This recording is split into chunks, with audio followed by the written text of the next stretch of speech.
I stood in the silent hallway of Mercy Medical Center, clutching tightly the small blue teddy bear I'd picked out weeks ago. My hands were shaking, though I told myself it was just nervousness. This was, after all, my first grandchild, my son Darren's firstborn, the continuation of our family line. The security guard, a young man with kind eyes, looked genuinely apologetic. "Excuse me, ma'am." Mrs. Martinez was very strict about keeping track of the visitor list. Only immediate family members are allowed in the maternity ward today. I felt something cold settle in my stomach. "I'm Leona Martinez. I'm the baby's grandmother." He checked his clipboard again, running his finger down the list. "I don't see your name here, ma'am. Would you like me to call the room?" "Please do." I watched him dial, my heart pounding in my chest. There had to be a mistake, some clerical error. Kaya wouldn't deliberately exclude me from seeing my own grandson, would she? "Mrs. Martinez?" "Yes, Leona Martinez is here to see the baby." He paused, listening. "I see. Yes, ma'am. I'll tell her." When he hung up, his expression changed. It was now one of pity and discomfort. "I'm so sorry, Mrs. Martinez," she said. "Only people on the approved list can visit today. Maybe you could try calling first next time." The words hit me like a physical blow. I stood there for a moment, taking in what had just happened. My daughter-in-law had deliberately excluded me from meeting my grandson, had remembered to add my name, had not lost sight of me in her excitement. Deliberately excluded. "I understand," I said quietly, setting the teddy bear down on the reception desk. "Could you please make sure this gets to the child? It's from his grandmother." The guard nodded, clearly uncomfortable with the whole situation. "Of course, ma'am." I turned and walked toward the elevator, my back straight, despite the humiliation burning in my chest. I'd been coming to this hospital for 37 years. 37 years since I'd inherited it from my late husband, Charles. I knew every hallway, every room number, every staff member by name. But today, I was just another customer turned away. The elevator ride seemed endless. When the doors opened on the first floor, I saw familiar faces. Dr. Peterson from cardiology nodded respectfully. "Good afternoon, Mrs. Martinez." Nurse Williams from pediatrics smiled warmly. "How are you today?" I gave polite answers. But inside I was churning. These people knew who I was. They knew I could replace that security guard with a phone call. They knew I could walk into any room in this hospital without asking questions. But Kaya didn't know. And more importantly, my son didn't know either. I made it to the car before the tears started. Sitting in the parking lot of my own hospital, I cried like I hadn't cried in years, not since Charles died and left me this place to myself, not since Darren announced he was marrying Kaya, and I bit my tongue over my doubts. My phone buzzed, a text from Darren. "The baby is here. 7 pounds, 3 ounces. We named him James, after Kaya's dad." Everything was perfect. No mention of me, no invitation to meet my grandson, no acknowledgement that I might want to be a part of this moment. I looked up at the hospital through tears. This massive complex that bore my family's name, that employed over 3,000 people, that served this entire community. I had power here, real power. I could lift Kaya's visiting restrictions in 5 minutes. But what would that accomplish? Sneak into a room where I wasn't wanted? Meet my grandson under a cloud of conflict? Start a war with my daughter-in-law on her child's birthday? No. If Kaya wanted to play games, I would let her. But she was about to learn something about the woman she had chosen to contact. I wiped my eyes and started the car. There was work to do. phone calls to make, decisions that were long overdue. The drive home to my estate took 20 minutes, but my mind was already racing. Kaya thought she had all the cards because she had my son and my grandson. She thought I was just another aging mother in law to be managed and marginalized. She was wrong on both counts. That night, I sat in my office, looking at the family photo on my desk. Darren was 12 years old, missing a tooth, smiling after winning his first tennis tournament. It had been just the two of us against the world.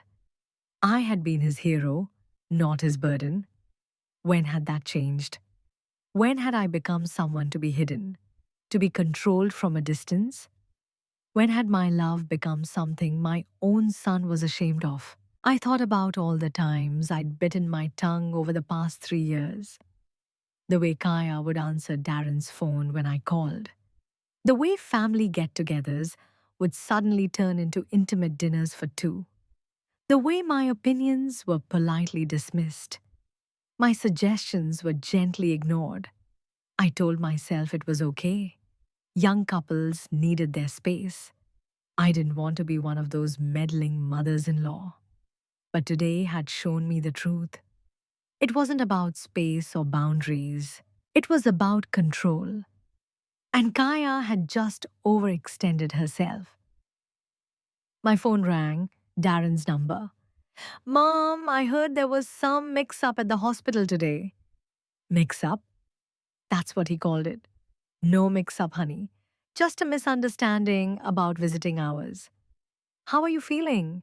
How's the baby? We're doing great. James is perfect. Kaya's a little tired, but the doctors say everything went smoothly. He paused. Look, maybe we can arrange a visit next week once we're settled in at home. Next week. After every other person on Kaya's approved list had met my grandson, after the first photos had been taken, the first stories told, the first moment shared. Sure, I said. Whatever's best for your family. Thank you for understanding, Mom. You know how it is with newborns. Kaya's just very careful with germs and stress and all that. Germs and stress, like I was somehow the source of the infection. I understand perfectly, I said, and I understood better than he knew. After I hung up, I poured myself a glass of wine and leaned back in my chair. Tomorrow, I would begin making some changes. Small ones at first, ones that wouldn't be noticed until it was too late to stop them. Kaya thought she had won today. She had successfully kept her problematic mother in law from her perfect moment. She had established who was really in control of this family. But she had made one crucial mistake. She had underestimated her opponent. And now the real game was about to begin. The next morning, I woke up with a clarity I hadn't felt in months. The humiliation in the hospital had stripped away the last vestiges of my denial. I could no longer pretend that Kaya's behavior toward me was just a daughter in law setting boundaries. I made coffee and sat at the kitchen table, forcing myself to really look at the last 3 years, to stop making excuses and see the pattern for what it was. It started small, so small that I chalked it up to wedding stress. Leona, don't you think the guest list is getting too long? Kaya said during one of our planning sessions. Maybe we should limit it to people who are really close to Darren and me. I watched as she systematically excluded my friends from the list. The people who had known Darren since birth, the people who had supported our family through Charles's illness and death. One by one, they were deemed irrelevant. When I gently demurred, suggesting that my oldest friend Margaret should be left on the list, Kaya sighed dramatically. Of course. If your friend's presence is more important to you than our wedding being intimate and meaningful. The guilt was artfully instilled. I backed off immediately, not wanting to be a difficult mother in law, not wanting to start things off on the wrong foot with my son's wife. Then came the honeymoon. They had planned 2 weeks in Europe, a trip I had offered to pay for as a wedding gift. But somehow, 2 weeks stretched into 3, then 4. Important business meetings I had hoped Darren would attend were missed. Family dinners were cancelled. "We're having such a fantastic time, Mom," he said during one of our brief phone conversations. Kaya says, "This might be our only chance to really travel before we start thinking about kids." When they finally returned, something had changed. Darren was different, more distant, more likely to prevaricate when I asked about his plans or feelings, more likely to say, "I'll have to check with Kaya before I promise anything." I told myself it was natural. He was married now. His wife came first. That was the way it should be. But then came family traditions that suddenly needed updating.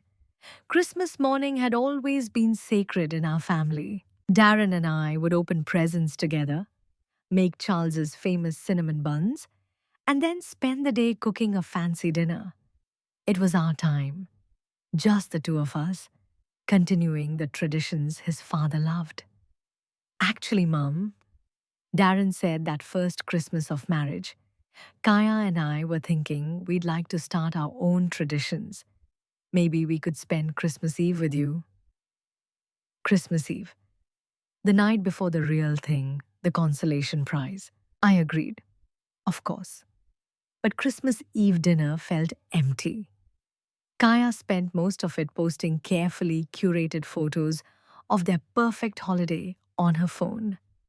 When I suggested a family photo together, she declined. "I'm not very photogenic right now," she said. Although she looked as stunning as ever. "Maybe next time." There was never a next time. Somehow, there was always a reason why family photos were inconvenient, why traditions had to be changed, why plans had to be altered. The phone calls have become less frequent. Darren used to call me every Sunday just to check in and talk about his week. But after he got married, those calls died down. When I mentioned that I missed talking to him, he'd say, "I'm busy, Mum. You know that, right?" When I tried to call him directly, Kaya would often answer, "Oh, hi, Leona. Darren's in the shower. Can I pass on a message? He's at the gym. I'll tell him you called. He's having a night out with his friends. Maybe try tomorrow." The messages rarely got through. Or if they did, the calls would come back days later, rushed and distracted. I started keeping track without realizing it. 3 weeks between calls, a month, 6 weeks. Every time I tried to reach out, I was made to feel like I was demanding, clingy, unable to respect their space as a couple. The final straw had to be Thanksgiving. Our family. Thanksgiving was always a big deal. I invited coworkers from the hospital, neighbors, anyone who didn't have family nearby. Charles loved being a host, and after he died, this became my way of honoring him. "Actually, Mum," Darren said, "Kaya has been feeling really down lately. The doctor says she needs to avoid stress. Maybe we could just do something small this year, just the three of us." I immediately agreed, concerned about Kaya's health. But when Thanksgiving rolled around, they cancelled at the last minute. "Kaya's not feeling well," Darren explained. "We'll reschedule."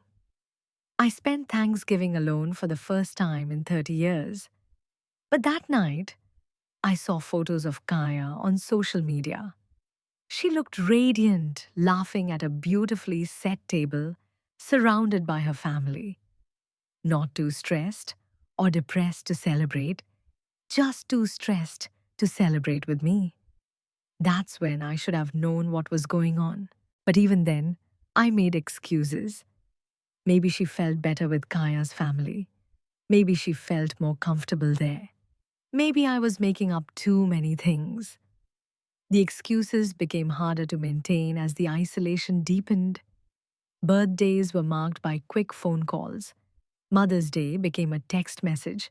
When I tried to arrange a private meeting with Darren, lunch, tennis, whatever, he hesitated. I should probably check to see if Kaya has anything planned, he'd say. Or, why don't the three of us have dinner? 3 years of this. 3 years of my world getting smaller and smaller, while I told myself I was reasonable, understanding, supportive. 3 years of watching my son disappear behind the wall his wife had built around him. I thought of the other women at the hospital auxiliary committee meetings, the ones who complained about their daughters in law. I had always felt superior to them, proud that I wasn't one of those meddling mothers in law who couldn't let go. But now I understood. It wasn't that they couldn't let go, it was that they had learned what I had been too naive to see. They had been systematically erased from their children's lives. And yesterday, in the hospital, Kaya made her strategy crystal clear. I was no longer family. I was an outsider who needed to be managed, controlled, and if necessary, completely excluded. I finished my coffee and went into my office. On my desk was a picture of Darren's college graduation. The three of us, me, Charles, and Darren, beaming with pride. Charles had died just 2 months earlier, and for a time, it had brought Darren and me closer together. We had leaned on each other through grief. But now, looking at that picture, I realized something else. Charles would never have tolerated what I had accepted. He would have seen through Kaya's manipulations from day one. He would have protected our family, our relationship with our son. I had failed in that responsibility. I had been so afraid of being labeled a difficult mother in law that I had let my son be stolen from me, piece by piece. But I was still here, still his mother, still the woman who had built an empire in this city and raised a good man despite losing her husband too early. Kaya thought she had won. She thought she had successfully isolated Darren from his mother's influence. She thought she was in control now. She was about to find out how wrong she was. I opened my laptop and began making a list. Phone numbers I hadn't called in months. People I needed to reconnect with. Strategies that would require patience but would get results. The war for my son's heart was far from over. It was just beginning. My first call was to Margaret Thornton, my oldest friend and the former head of human resources at the hospital. Margaret had retired 5 years ago, but she still knew everyone worth knowing in this town. Leona, dear, she said, her voice immediately warming. I was just thinking about you. How are you holding up? I heard about the baby. That's why I'm calling Margaret. I need a favor. Anything. You know that. I chose my words carefully.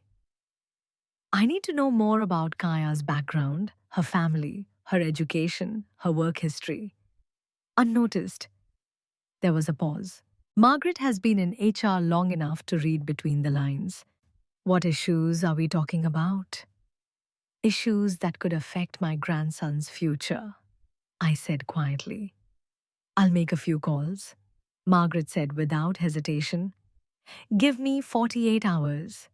The next call was to Dr. Patricia Reeves, my personal physician and someone I'd known since medical school. Patricia had always been straightforward with me, sometimes brutal. So, Patricia, I need to ask you something confidential. What do you know about Kaya Martinez? Your daughter-in-law? Not very professional. She's not my patient. Why? She claims health problems that require her to avoid stress, to avoid family gatherings. Yesterday, She used her health as an excuse to forbid me from seeing my grandson. Patricia was silent for a moment. Leona, you know I can't discuss specific medical information even if I had it. But I can tell you that I have not heard anything from the medical community about any serious health problems. And you know how rumors travel among doctors in this town? That was enough. If Kaya had a genuine health problem that required stress avoidance, Patricia would have heard something through the network of doctors who seemed to know everything about each other. My third call was to James Morrison, a private investigator who had helped me with some delicate business matters over the years. James was expensive, but thorough, and, more importantly, discreet. Mrs. Martinez, long time no see. How can I help you? I need a full background check, financial records, employment history, social media analysis, references, anything you can find legally. Who's the target? My sister in law. James didn't ask why. He'd been in business too long to be surprised by family drama among wealthy clients. I'll need her full name, date of birth, and any other identifying information you have. I gave him everything I knew, which wasn't much. Kaya had always been vague about her past, and I was too polite to pry. Another mistake I was beginning to regret. How deep do you want me to go?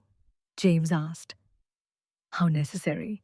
I want to know who she really is. While I waited for the results, I decided to do my own research.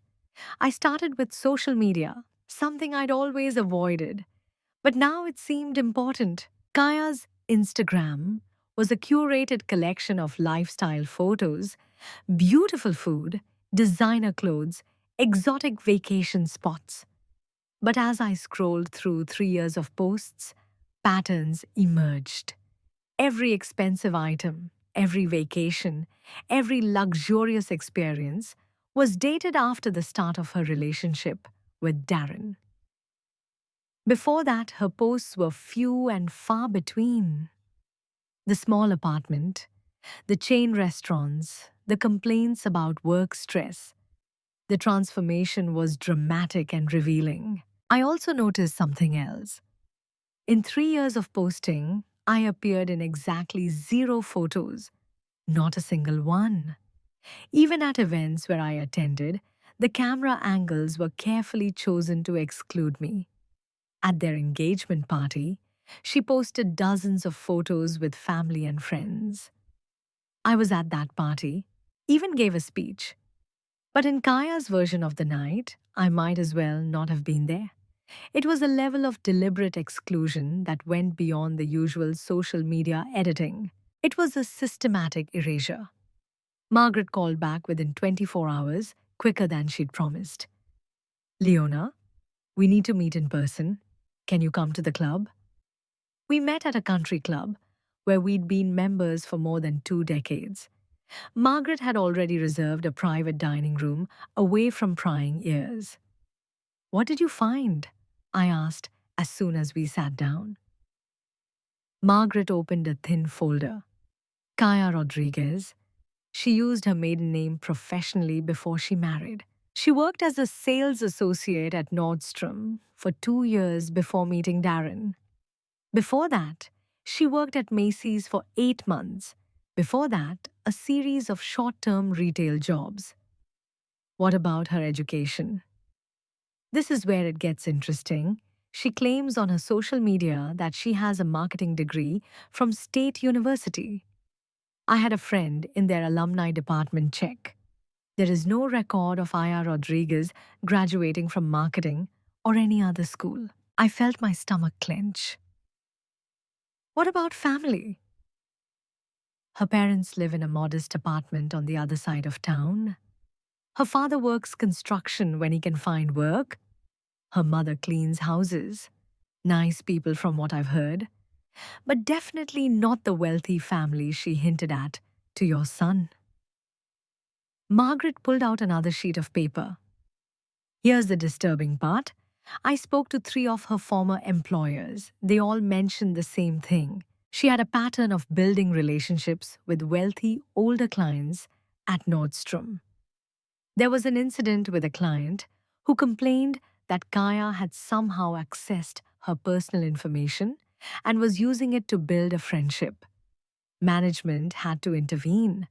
My hands shook slightly as I processed the information. What kind of intervention? The kind that usually results in termination, although officially, she resigned voluntarily. The manager I spoke to was careful with her words. But reading between the lines, Kaya was targeting wealthy women for what seemed like financial gain. I thought about all the times Kaya had complimented my jewelry, my clothes, my home, the way she had asked detailed questions about the hospital, about our family's financial history, the way she had steered conversations toward topics like inheritance and estate planning. I thought she was just trying to get to know me better. Now I wondered if she was doing some reconnaissance. There is more, Margaret continued. I also contacted some people in the social services community. Kaya's name came up in connection with an older woman named Mrs. Chen, who had died about 6 months before Kaya met Darren. What connection? Mrs. Chen had no family, and in recent months, she had become very close to a young woman who helped her with shopping and errands. This woman convinced Mrs. Chen to change her will, leaving everything to her instead of the charity Mrs. Chen had originally planned to leave it to. I felt a chill. This woman was Kaya. The name was different, but the description matched, and the timing was right. This all happened just before Kaya started working at Nordstrom, where she met the customer who had complained about her. How much money are we talking about? Margaret checked her notes. Mrs. Chen's inheritance was worth about $40,000. Not a fortune, but enough to support someone for a while if they were careful. $40,000, enough to finance a new wardrobe, a better apartment, the kind of lifestyle changes that would make someone more attractive to rich men like my son. Margaret, I need you to keep this information a secret for now. Sure, but Leona, you need to be careful. If what I suspect is true, Kaya is not just a gold digger. She is a professional. I drove home, my mind racing. Everything was falling into place, and it was not a pretty picture. Kaya did not fall in love with my son. She chose him. She studied our family, understood our wealth, and positioned herself perfectly to capture his heart and, ultimately, his inheritance. The campaign of isolation against me was not personal. It was strategic. I was the obstacle between her and complete control over Darren's life and finances. That evening, James Morrison called with his preliminary report. Mrs. Martinez, I have some interesting findings. Your sister-in-law has been busy since the wedding. Busy with what exactly? She's been meeting regularly with estate planning attorneys, different firms, asking questions about spousal rights, contested wills, what constitutes elder abuse in estate disputes. My blood runs cold. Elder abuse. She asked specifically about situations in which elderly parents might be deemed incompetent to make financial decisions, what was required to obtain a power of attorney, how to contest existing wills. The pieces of the puzzle fell into place with terrifying clarity. Kaya wasn't just planning to inherit Darren's share of my estate when I died. She was exploring ways to gain control while I was still alive. James, I need you to document everything. Every meeting, every consultation, every question she asked. I may need this information later. I already am, Mrs. Martinez. I have to ask, are you in any physical danger? I've given this some serious thought.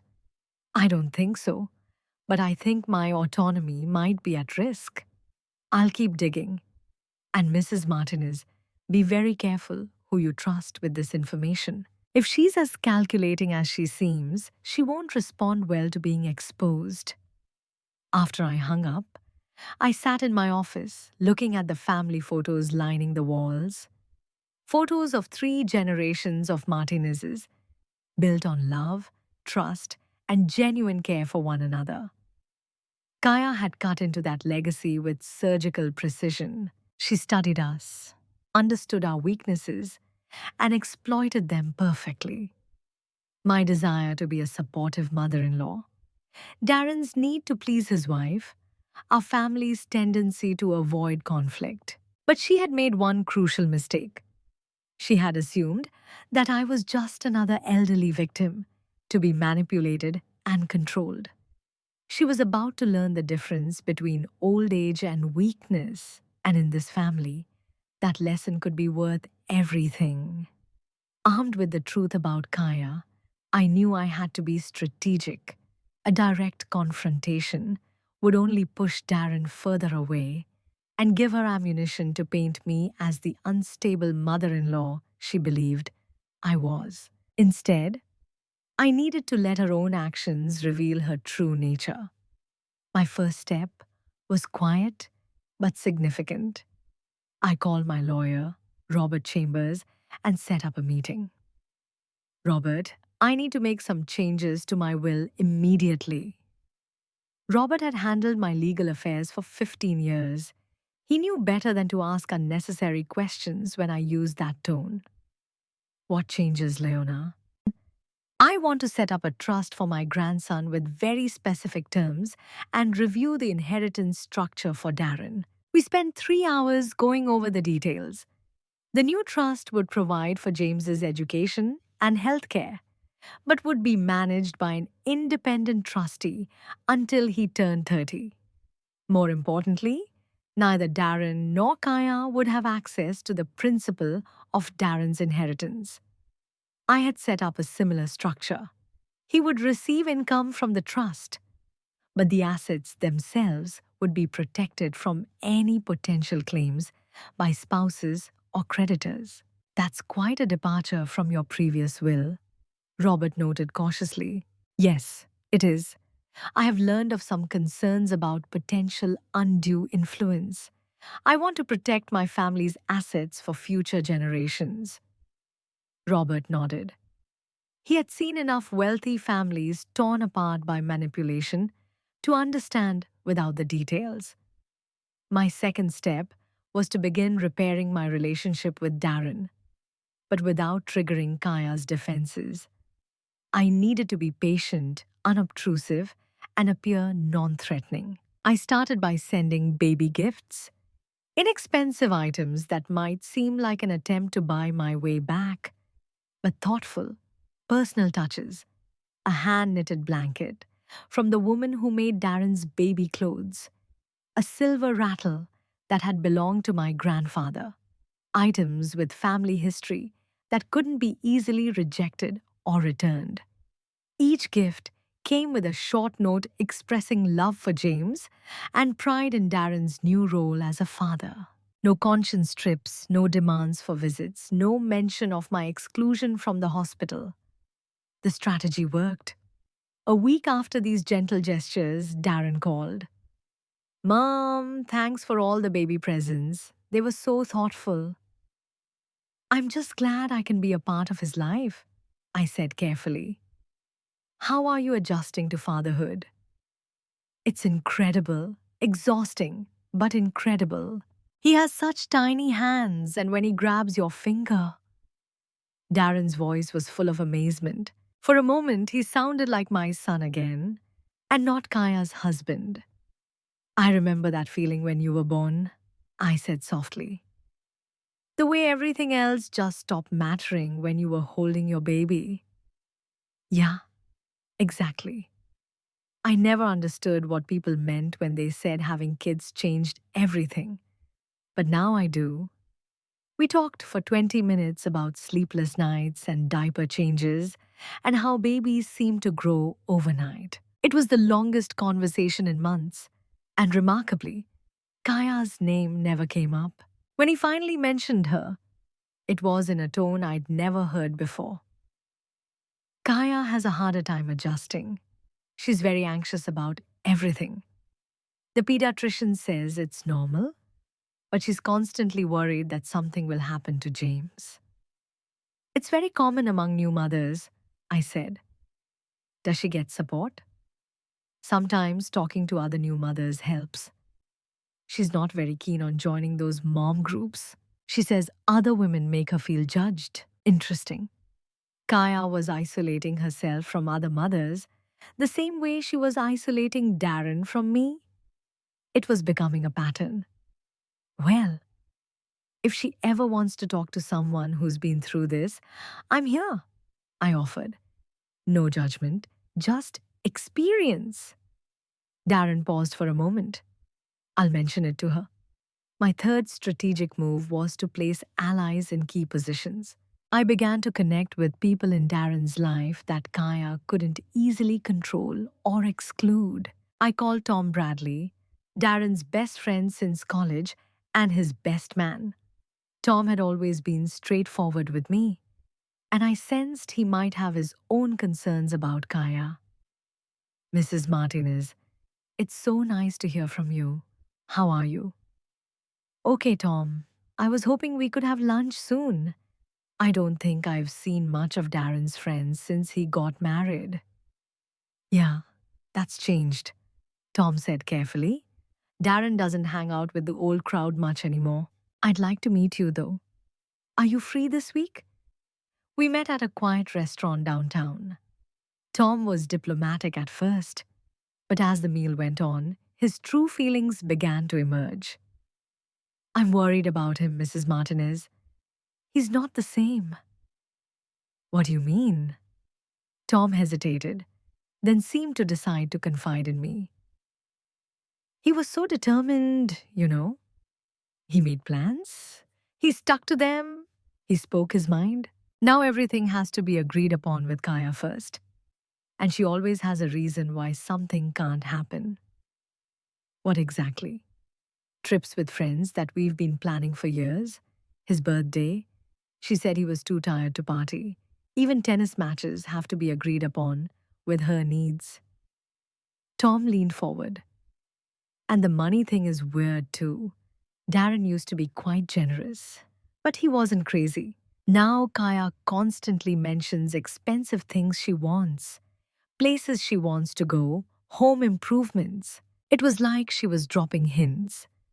It fit in perfectly with what I'd learned about her past. She was raising her financial expectations now that the baby was giving her more security in the relationship. Did Darren say anything about her family? I asked. That's another weird thing. She'd tell him these complicated stories about her childhood, private schools, family trips to Europe. But when her parents showed up for the wedding, they looked completely out of place. Nice people, but definitely not the wealthy family she described. Tom was more observant than I thought. And importantly, his concerns were independent of anything I could tell him. Tom, I need to ask you something. If Darren ever needs support, someone to talk to who cares about his well-being, will you be there for him? Of course. But Mrs. Martinez, he won't come to me with marital problems. He barely acknowledges their existence. Just continue to be his friend. And if you see anything that worries you about his safety or well-being, please call me. Tom studied my face. Do you think he's in trouble? I think he's in a situation he doesn't fully understand yet. But when he does, he'll need people who care about him for the right reasons. My fourth move was the most delicate. I needed to create opportunities for Darren to see Kaya's true nature without me being involved in the revelation. I started by setting up situations in which her behavior would be tested. I made a substantial donation to the Children's Hospital, where Darren volunteered, and offered to honor him at the annual fundraiser. We'd love to have the whole family, the development director said when he called to invite him. Your mother made a point of saying how proud she was of your volunteer work. I knew Kaya would hate the idea of a public event where she couldn't control the narrative or the guest list. She'd have to either attend and risk being exposed to people who might question her stories or find a way to sabotage Darren's participation. She chose sabotage. Mom, I'm going to have to miss the hospital gala, Darren called to tell me. James is being cranky, and Kaya doesn't think she can handle the evening event yet. Of course, the baby comes first, I said. Although I'm sorry the hospital will miss out on celebrating your volunteer work. Maybe next year. But I knew what really happened. Kaya had created a crisis to avoid an event where she would be exposed to too many people who knew our family history. 2 days later, I had my suspicions confirmed. Dr. Sarah Chen, James's pediatrician, and someone I'd known for years, called me. Leona, I hope you don't mind me reaching out. I wanted to see how you're handling your new role as a grandfather. That's great, although I haven't had many chances to see James yet. Sarah paused for a moment. That's why I'm calling. Kaya brought James in yesterday for what she described as an emergency visit. She was convinced he had a fever and was having trouble breathing. Was he sick? Perfectly healthy, normal temperature, clear lungs, all developmental milestones are going perfectly. But Kaya seemed almost disappointed when I told her everything was fine. The pattern was becoming clear. Kaya was using James's health problems as a tool for control and manipulation. The emergency that had disrupted the gala wasn't real. It was fabricated. Sarah, may I ask you to keep me informed if James has any genuine health problems? As his grandmother, I wanted to know. Of course. And Leona, trust your instincts in this situation. I've seen enough young parents to know the difference between normal anxiety and something else. That night, I sat in my office, updating my notes on Kaya's behavior patterns. Documentation was essential. If this situation escalated, I'd need proof of her manipulation and deception. But more importantly, I was starting to see cracks in her facade. She made mistakes, overestimated her powers. The more confident she felt in her control over Darren, the more reckless she became. James Morrison called with his weekly report. Mrs. Martinez, she's getting stronger. She's seen 3 different probate lawyers this week. She's asking increasingly specific questions about challenging determinations of mental competence. What specific questions? How to document instances of confusion or poor judgment? What medical evidence would it take to challenge competency? She was building a case, Mrs. Martinez. The pieces of the puzzle were falling into place with terrifying clarity. Kaya was preparing to have me declared incompetent so she could gain control of my assets through Darren. It was a complex, long-term strategy. And if I hadn't opened the investigation, it might have worked. But knowledge is power, and now I had both in abundance. It was time to go from defense to offense. The war for my family was about to enter its next phase. The breakthrough came from an unexpected source. 3 weeks after the hospital incident, Darren called me on a Tuesday afternoon. His voice was tense, in a way I hadn't heard since his teenage years. Mom, can I ask you something? It's about Dad's medical records. My heart stopped for a moment. Charles had died of complications from diabetes, but his medical history was something Darren rarely discussed. Of course, dear. What do you need to know? Kaya asked a lot of questions about Dad's illness.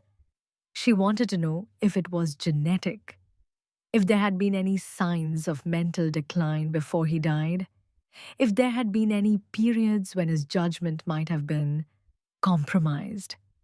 I felt ice forming in my veins.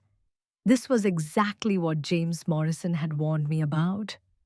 Kaya was constructing a narrative about a family history of mental incapacity. Why is she asking now? Darren was silent for a long moment. She says she's worried about James's genetic history. She wants to know what health issues might run in our family. It was a plausible cover story, but the timing was too convenient. Kaya was laying the groundwork for future claims about my mental stability.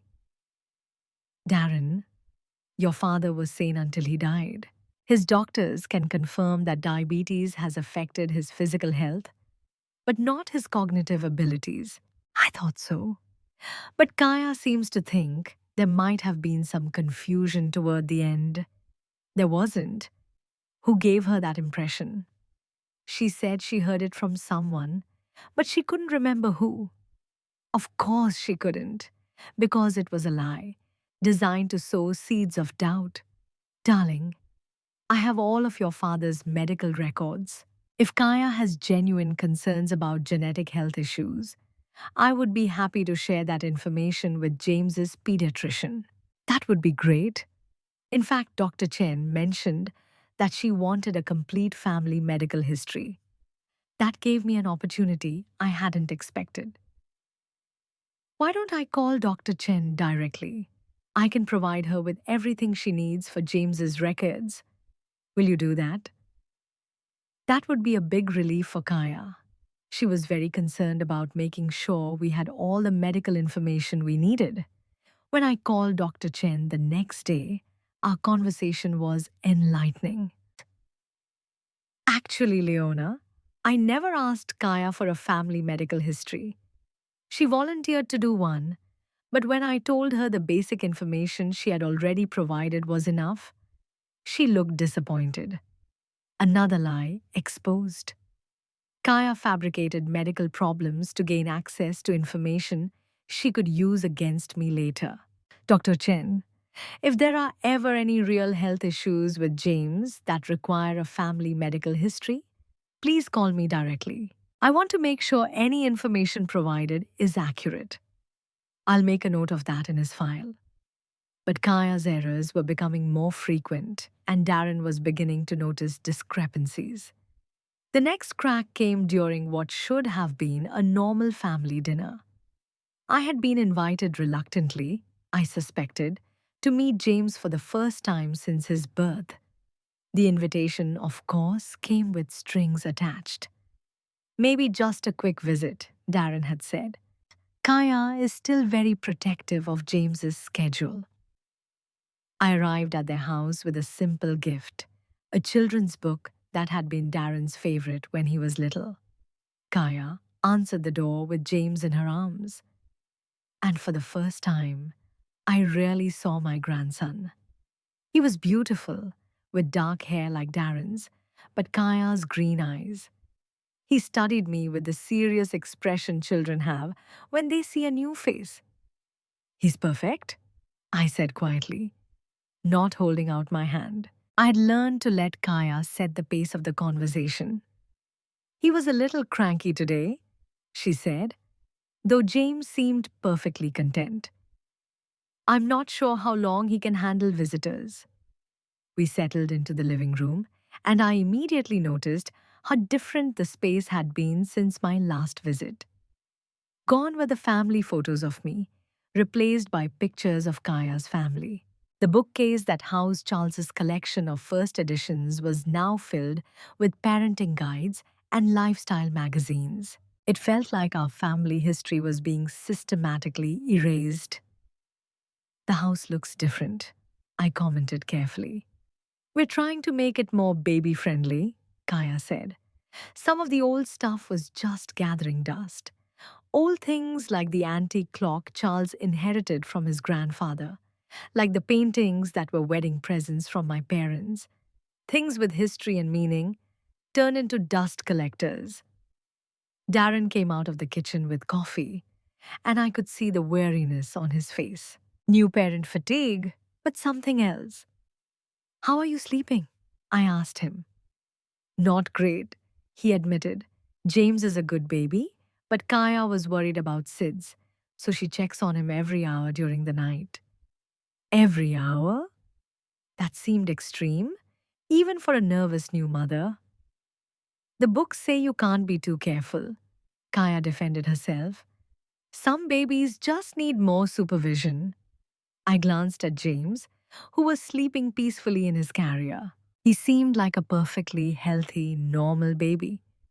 But Kaya's constant worry created an air of crisis where none existed.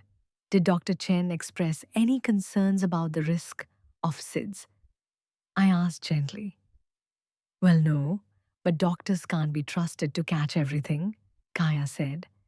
I've read about cases where babies seemed fine and then she left the sentence hanging, creating fear without saying anything specific. It was cleverly done, and I could see how it would keep Darren in a constant state of anxiety. Maybe I could help with nighttime care, I suggested. I have experience caring for babies, and it might give you both a chance to rest. Kaya's expression immediately hardened. That's very kind, but James needs consistency. Too many different caregivers can be confusing for babies. Another lie. Babies benefit from multiple loving caregivers, and any pediatrician would confirm that. But then Darren surprised me. Actually, it might be helpful. Mom, I was worried about whether Kaya was getting enough sleep. For a moment, Kaya looked genuinely shocked that Darren was contradicting her. She quickly recovered, but I saw a flash of anger in her eyes. We'll see, she said sharply. Maybe when James is a little older. The visit continued for another hour, and I watched the dynamic between them closely. Darren deferred to Kaya on every decision regarding James, but I could see the tension that was causing. He looked like a man walking through a minefield in his own home. When James woke up and started crying, Kaya immediately tensed. He's hungry, she announced, even though it had only been an hour since his last feeding. Are you sure? Darren asked. Maybe he just needs a diaper change. I know my own baby's cries, Kaya snapped, then corrected herself. I mean, I've been paying close attention to his feeding schedule. But when she tried to feed him, James turned away from the bottle, clearly not hungry. The crying continued. Let me try, Darren said, reaching for his son. You're not doing it right, Kaya said, pulling James closer to her chest. The words hung in the air like a slap. Darren's face turned red, and for the first time in years, I saw real anger flash in his eyes. What do you mean I'm not doing it right? Nothing. I'm better at calming him down. But James was crying harder now. Sensing the tension in the room, without thinking, I stood up. Can I try? I asked quietly. Kaya looked like she wanted to refuse, but Darren nodded before she could speak. Reluctantly, she handed my grandson to me. I settled back into the chair, holding him the way I had held Darren 33 years ago. I spoke softly, humming an old lullaby that Charles had sung. After a few minutes, James calmed down. His small body relaxed against my chest, and soon he was sleeping peacefully. The room was silent, save for his soft breathing. How did you do that? Darren asked, his voice filled with wonder. Experience, I said simply. Sometimes, kids just need a different energy, a calmer presence. Kaya's face was a mask of barely contained fury. Her expertise had been challenged, and Darren had seen her revealed as less capable than the woman she was trying to exclude. He's probably just tired, she said dismissively. The timing was coincidence. But Darren was looking at me with something I hadn't seen in years: respect and gratitude. Mom, could you watch him sometime? Even for a few hours? so Kaya and I can rest? I'd love to, I said, still holding my grandson, who was sleeping peacefully. Kaya opened her mouth to protest, but something in Darren's expression stopped her. We'll talk about it, she finally said. As I drove home that night, I felt something I hadn't felt in months: hope. Darren was starting to see the contradictions in Kaya's behavior. He was starting to question her absolute power over their family. But I also knew that this made Kaya more dangerous. A cornered animal fights hard when it feels its territory is threatened. Sure enough, my phone rang at 11 p.m. Mom, I'm sorry about tonight, Darren said, his voice tired and strained. What do you mean? Kaya is very upset. She thinks you were criticizing her parenting skills. There it is, the guilt, the rephrasing, the way she turned any attempt to challenge her authority into an attack that Darren had to defend himself against. I wasn't criticizing anyone, honey. I was just trying to soothe a crying baby. I know, but she's feeling very insecure about everything right now. Being a new mother is hard. And when someone else can do what she can't, Darren, every parent faces different aspects of caring for a child. This isn't a competition. I know that. But Kaya doesn't see it that way. She thinks you're trying to prove she's a bad mother. The manipulation was elegant in its simplicity. Make every interaction about Kaya's feelings. Turn every offer of help into an attack on her competence. Make Darren choose between supporting his wife's emotional needs and accepting help from his mother. What would you like me to do? I asked carefully. Maybe just give her some space. Let her gain confidence as a mother before offering too much advice. Translation: go back to being excluded and controlled, only with a slightly better appearance. Of course, I said. I want what's best for your family. But when I hung up the phone, I knew something important had changed. For the first time in 3 years, Darren saw Kaya do something wrong. He witnessed her lash out at him unfairly. He saw me succeed where she had failed. The cracks in her facade were widening, and despite her attempts to control the narrative, Darren was beginning to see through the manipulations. The next phase of my plan was about to begin. The denouement had come quicker than I expected, triggered by Kaya's own self-confidence. 2 weeks after the nanny conversation, she had made a crucial mistake. She called me directly, without Darren's knowledge, and revealed more about her true nature than she intended. Leona, we need to talk, she said, her voice clear and businesslike. Can you meet me for lunch today? I agreed, curious to see what angle she planned to exploit next.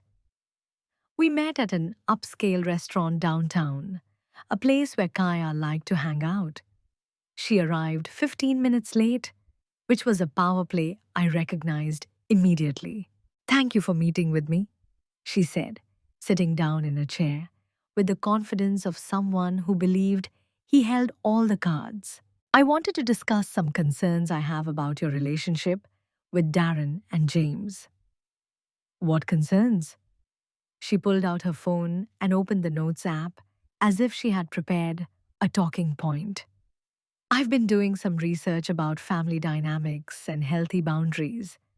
I think it would be best for everyone if we set clearer rules about your involvement in our lives. The audacity was amazing. She was actually going to give me rules regarding my relationship with my own son. What rules? I asked, keeping my tone neutral. Well, for starters, I think visits should be scheduled in advance and limited to once a month.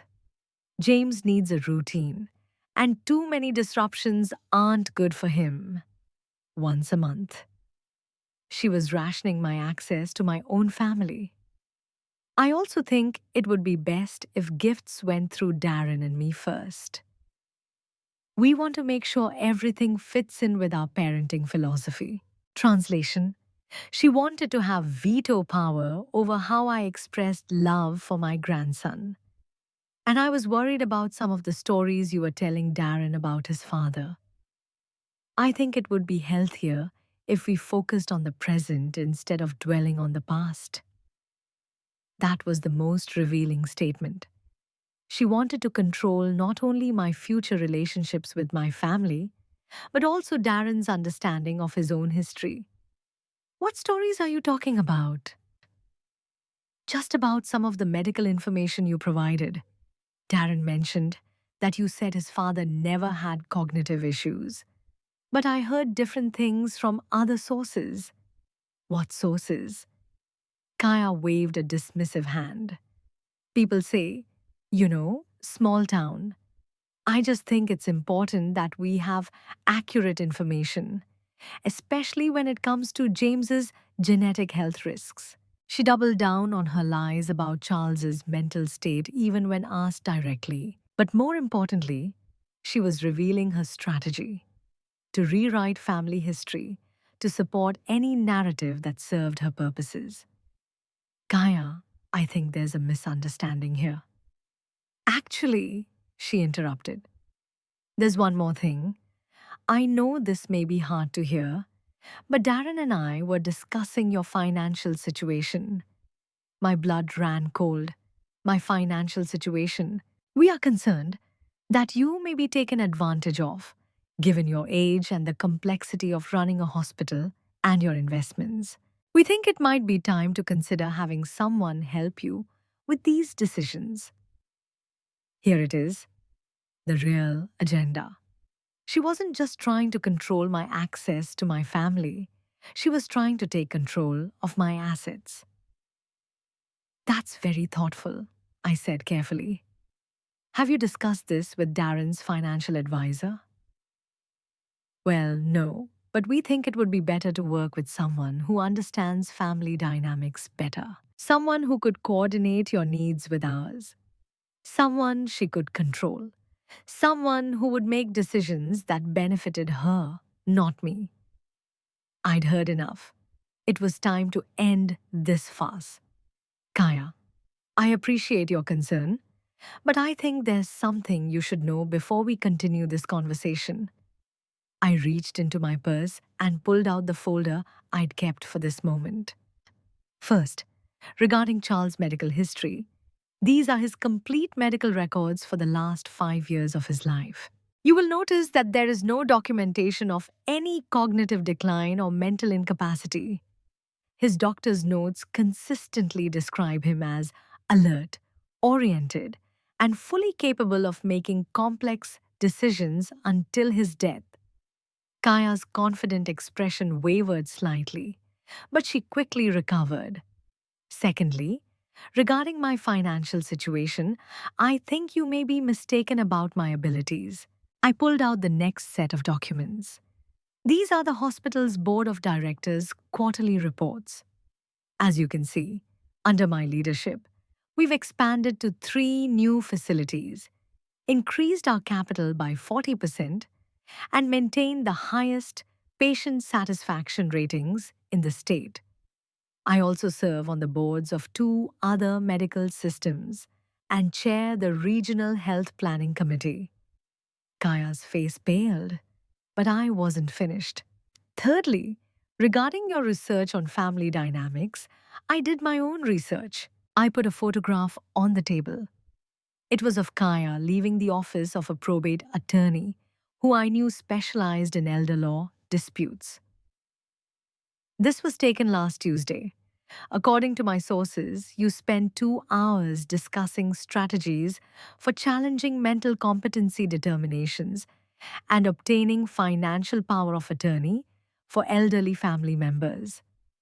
Kaya stared at the photograph, her mouth opening and closing silently.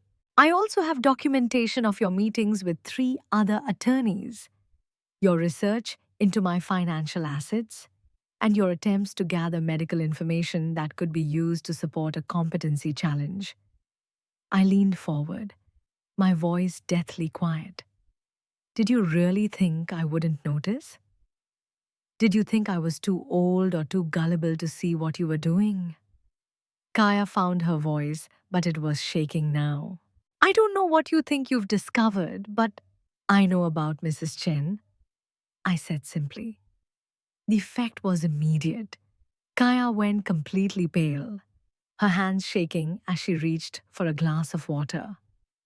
I know about the will change, the $40,000, and the scheme to target older people for financial gain. I know about your real work history, your fabricated education, and your family's actual financial situation. Kaya was silent, looking at the table. I also know about your false pretenses in visiting James's pediatrician, your lies about our family medical history, and your attempts to fabricate a medical crisis to control Darren's behavior. I gathered up the papers and put them back in my folder. So here's what's going to happen. You're going to stop lying about my family medical history. You're going to stop trying to limit my access to my son and grandson. And you will abandon any scheme you have planned regarding my financial affairs. Kaya finally looked up, and I saw something in her eyes I'd never seen before. Fear. And if I don't, then I'll share this information with Darren. All of it, including the real reason you've been trying to isolate him from me. We sat in silence for a long time. Then Kaya's phone vibrated with a text. She looked at it, her face white. What happened? I asked. It's, it's Darren. He wants me to come home right away. He says we need to talk. I felt a cold satisfaction. You should probably go then. As she gathered her things with shaking hands, I added one last thought. Kaya, you made one crucial mistake in all of this. You assumed that because I loved my son, I would be weak. You confused kindness with vulnerability. That was your mistake. She left without a word. I sat in the restaurant for another hour, sipping coffee and watching the city through the windows. My phone rang twice. Kaya's number, but I didn't answer. Whatever was going on in their house, she was going to have to deal with it without my help. Finally, Darren called. Mom, can you come over? We need to talk, all of us. Are you sure you want to? I am. There's something I need to understand.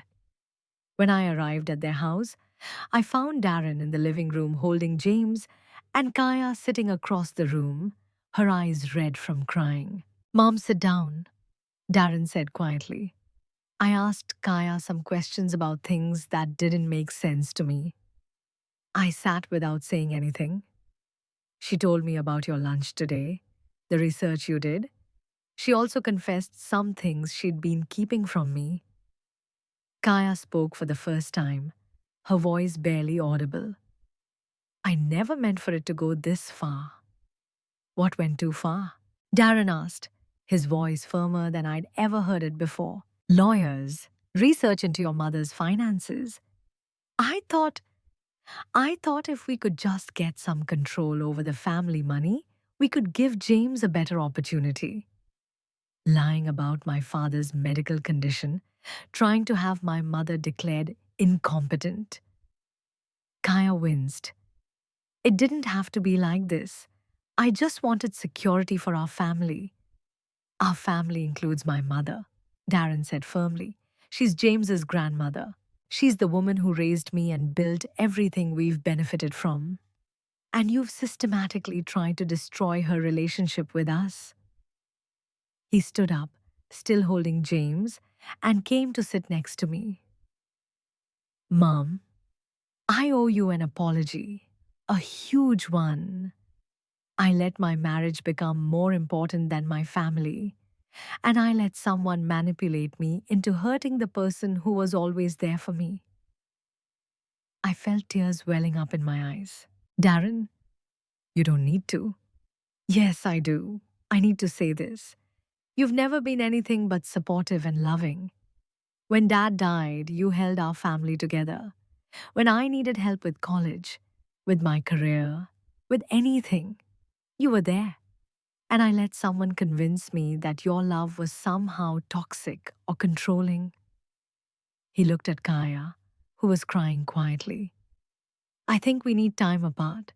We both need to figure out what we really want out of this marriage. Darren, please, Kaya whispered. We can work this out. I can change. I don't know if you can, he said sadly. And I don't know if I can trust you to try. He turned back to me. Mom, can James and I stay with you for a while? Just until I figure out what's next? I looked at my son, this man I'd raised to be honest and kind, who had temporarily lost his way, but had found his strength again.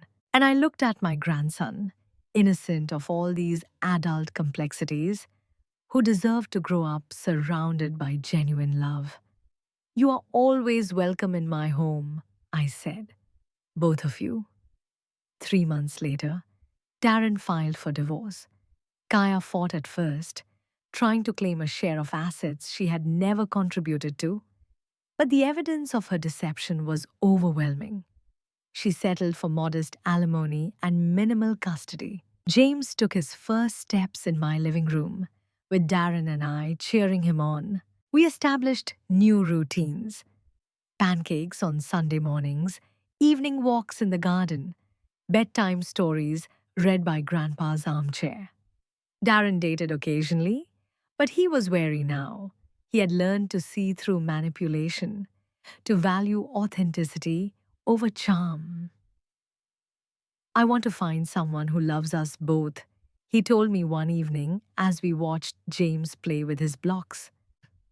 Someone who will see you as an addition to our family, not a threat that needs to be subtracted from it.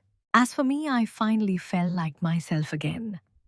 A woman who had built a medical empire, raised a good man, and protected her family from those who would take advantage of her. Kaya had sent a card for James's first birthday.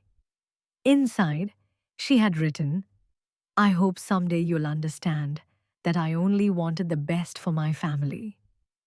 I threw it away without showing it to Darren. Some lies weren't worth keeping, even for the sake of peace. James first called me Nana on a Tuesday afternoon in October. It was the sweetest sound I had ever heard. And when my grandson looked at me with those bright green eyes, I saw not only love, but also the certain knowledge that he would grow up surrounded by people who truly appreciated him. It was worth fighting for. It was worth everything. Now, I'm curious to know what you think, listeners of my story. What would you do in my shoes? Have you experienced anything similar? Write in the comments below. In the meantime, I leave two other stories on the final screen that are channel favorites and will definitely surprise you. Thank you for watching to the end.